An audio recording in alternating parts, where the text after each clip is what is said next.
অকালতে বহু জীবন হেৰাই যাব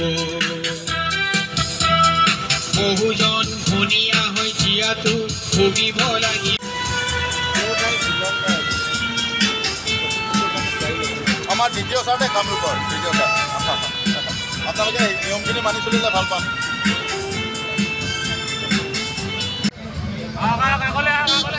thank you thank you thank U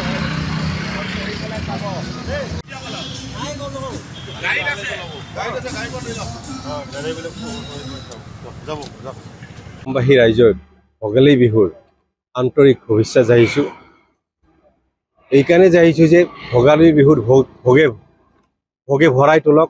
এই ক্ষেত্ৰত অসমবাসী ৰাইজৰ প্ৰত্যেকজন ব্যক্তিকে মোৰ ফালৰ পৰা জিলা পৰিবহণ বিভাগ কামৰূপ জিলাৰ পৰা মই মোৰ ফালৰ পৰা আন্তৰিক অভিনন্দন জনাইছোঁ। তেওঁলোকে সুন্দৰভাৱে বছৰটো পাৰ কৰক।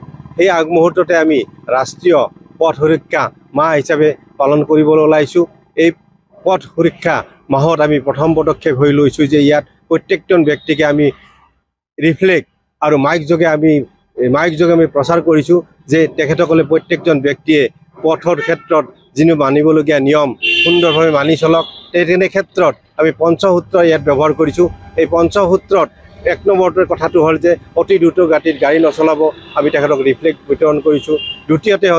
দ্বিতীয়তে হ'ল যে আপুনি মোবাইল ফোন প্ৰত্যেকজন ব্যক্তিক ক'ব বিচাৰিছোঁ যে আপোনালোকে আজি পহিলা মাঘৰ দিনৰে পৰা প্ৰতিজ্ঞাবদ্ধ হওক যে মোবাইল ফোন ব্যৱহাৰ কৰি গাড়ী নচলাওক।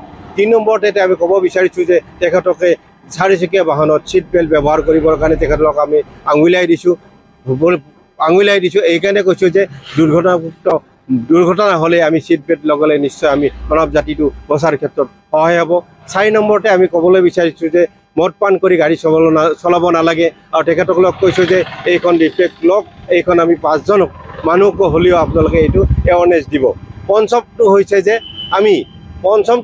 হৈছে যে আমি তেখেতসকলক ক'ব বিচাৰিছোঁ যে আমি অসম তথা ভাৰতবৰ্ষত যেনেকৈ মৃত্যুৰ হাৰ বাঢ়ি গৈছে, যে এক্সিডেণ্টৰ হাৰ বাঢ়ি গৈছে, ঠিক তেনেকৈ কামৰূপ জিলাৰ ক্ষেত্ৰত অতি দুখৰ বিষয় যে যোৱাবাৰ 2022-23 আমি অসমৰ ভিতৰতে 1 নম্বৰ পজিশ্যনত হৈ গৈ আছোঁ।